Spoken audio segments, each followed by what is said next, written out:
Now are underway. Chloe leading out Chanel. Chanel sitting right in Chloe's blind spot.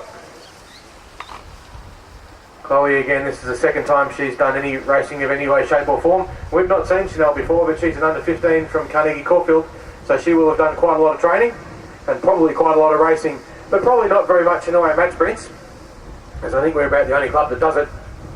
Anyway, they're underway, and they'll come round to get the bell. At the moment, Chanel content to sit in Chloe's draft just around the back wheel, sitting about a metre off the back of it. And we'll see if they do the usual thing, which is when the bell rings they accelerate. It's quite common. There goes the bell, and sure enough, the bell means go, and there goes Chloe. You can almost set your watch off it. And Chanel trying to get into the draft as Chloe has to work hard into the headwind up the back straight. Can Chanel make the pass? Or can Chloe hold her off? Chloe has the advantage of the inside running, which is slightly less distance to ride if she can hold it in. And you can see there, Chanel with a little bit of inexperience on this track, running a little wide. Chloe came out of the lane, but I don't think it makes any difference. And Chloe takes the off juniors by going along, because the little kids just can't keep revving for as long as they need to in order to keep up. But at the moment, Sam sitting right in Michelle's blind spot. She's got no idea where he is except pretty much right behind her. So she drops down off the bank a little bit. Sam again content just to sit on the wheel. Now, you'll often see in D-grade inexperienced riders, they don't give themselves very much in the way of what we call racing room. So they sit right hard on the wheel of the rider in front. At this point in time, up the back straight with that wind, that's actually not a bad place to be, because you do get a lot of protection from the wind, especially in the case of Michelle, who's a bit bigger than young Sam. So she makes a move now, early, and you can see she's on a bigger gear, and Sam's going to have to chase her and come past her. And again, the challenge for the kids on the little gears is not necessarily to sit on the wheel, because they can do that. It's actually making the pass, because they've got to be able to go quicker on a little gear. And you can see the difference in cadence as they come around with 200 to go. Sam trying to get around the outside of Michelle, and he's got up onto her hip as she comes into turn 3. And it looks like she's just got a little bit too much speed coming out of the bend, and Sam's going to have another go if he's to get past her. Michelle doing a good job of holding the lane, and Sam, again, it's the issue with having the small gears, they can get the speed, but they can't. And they're live once they cross the start line. Racing now underway.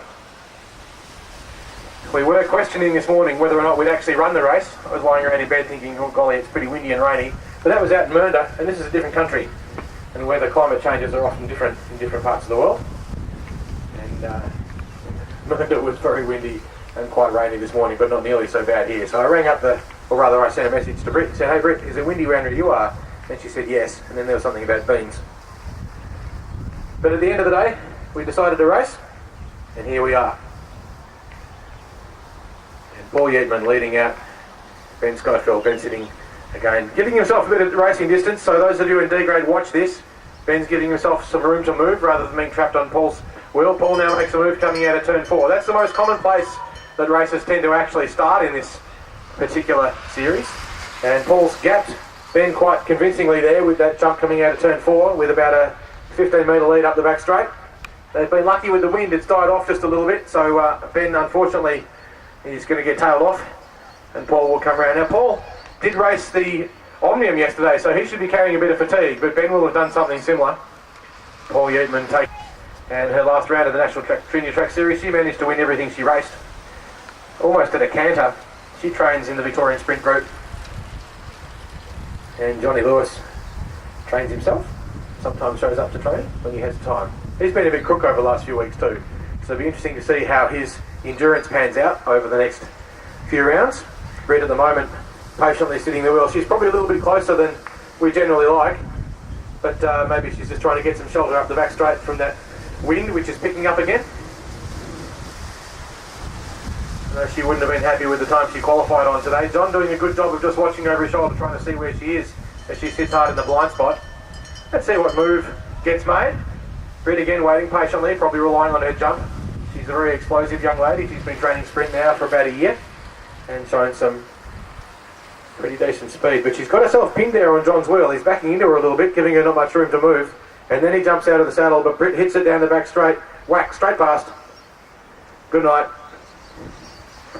And there you go, Britt Jackson waited patiently.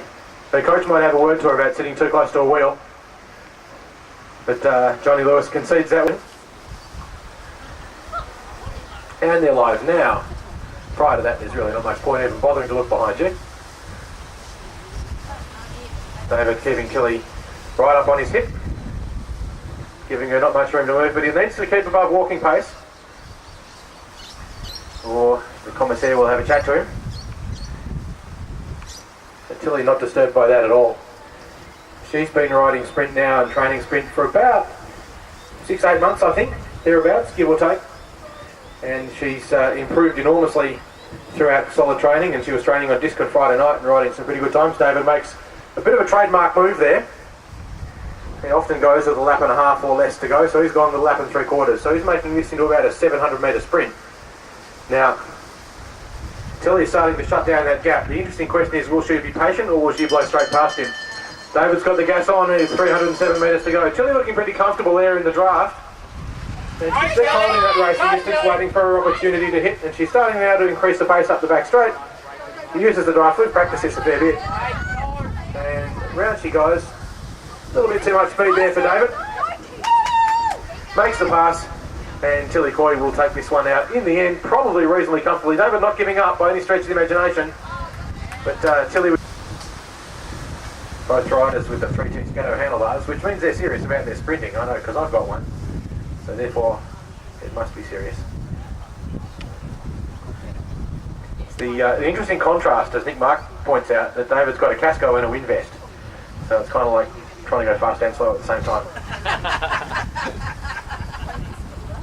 But I understand, because it's cold, and the wind vest keeps you warm. Sam going very close to that walking pace thing, so keeping a very close eye on him. The whistle blows, the race gets restarted. And David not disturbed by this at all, he's quite content just to roll along. And just said, oh, we'll pick up the pace a little. David matching it. Sam in the red, by the way, and David in the white and black in the wind vest with the casco on.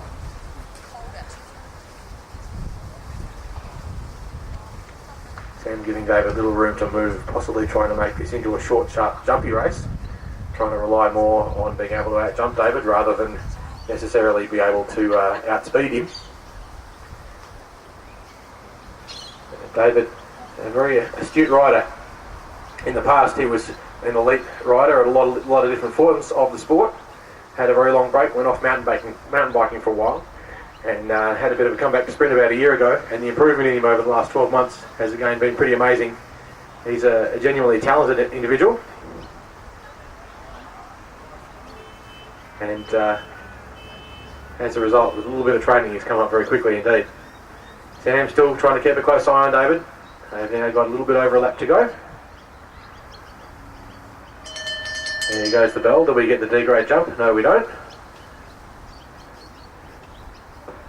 Sam still trying to turn this into a jump race if he can. He wants it short and sharp by the look of it. David content to play along. He's had a number of occasions to drop underneath if he wanted to. He hasn't taken them. So he's been content at the moment to play the same game. Of course, when you have a slow race like this, it's usually the rider who makes the first move is the one that wins it, because they establish a gap and it's quite hard to pull it back in less than 200 metres. It can be done, but it's fairly low percentage. And David makes that move. Sam responds pretty quickly. Can he get onto David's wheel and come past him? David out of the saddle and driving. Sam doing the same as they come into turn 3. David just starting to stretch that gap out a little bit more, and Sam not quite in the draft, and you can see there's a little bit of lacking control as he came around the bend. He didn't get the draft. He never gave... David with that long lean build of the endurance rider, much less of the pure sprinter, who tends to be a little bit more stout. I don't know if any of you guys saw pictures of Robert Forsterman, who won the team sprint with the German team at Manchester last night. But let's just say that sprinters can be pretty big. So as a sprinter, you need to be very conscious of a rider who's got that long lean build, and they're probably going to want to go long. And David moving around behind Dino. Dino just trying to own the lane and make sure that David has to go the long way around him. Still watching fairly closely. The pace not really on yet. David trying to look for opportunities just to keep Dino a little bit unsettled. There comes the jump for both riders at around about the same time as they come out of turn 2. Dino out of the saddle and driving again. David did qualify almost a second slower than Dino, but he's got the advantage of the draft. Can he get around? Looks like like Dino's going to hold him off here. Dino nice and neat in the line. David not with quite enough speed. And he's still a very interesting matchup. Almost reminiscent of some matchups we had way back in the early days when we had Fast Eddie Wilson and Big Jeremy McClay racing against each other.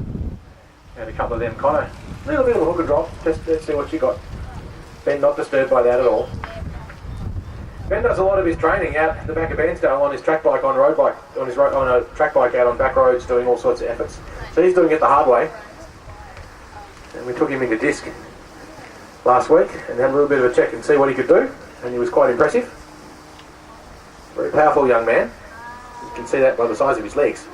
But Connor too, also excruciatingly powerful, and he's a real talent to watch for the future. Certainly he went off to the first round of the National Junior Track Series and rode very well indeed. And both riders jumping at almost exactly the same time, coming out of turn 4. Ben with just a little bit more jump, but Connor holding him up out of the lane and doing a good job there of owning the lane.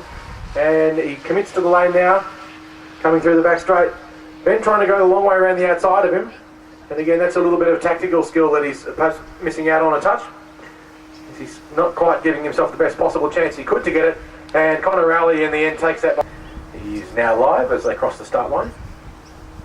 We have a gentleman's agreement here that you're not allowed to commence hostilities before the start line.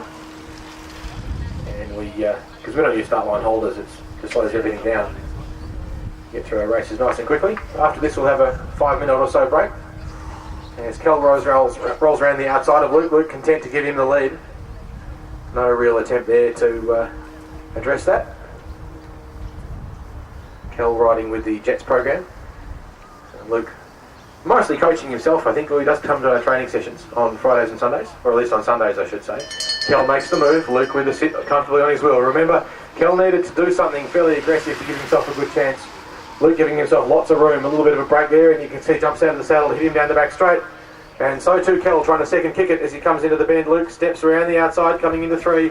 As they come past the Evil Fast Move vendor sign, Luke with just a little bit too much speed around the outside, but Kel hasn't given up, and Luke takes...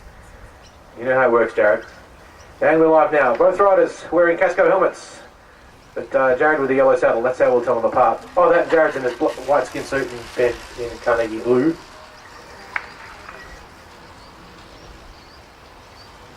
Jared training for the kilo at the moment, so he's quite content to go long.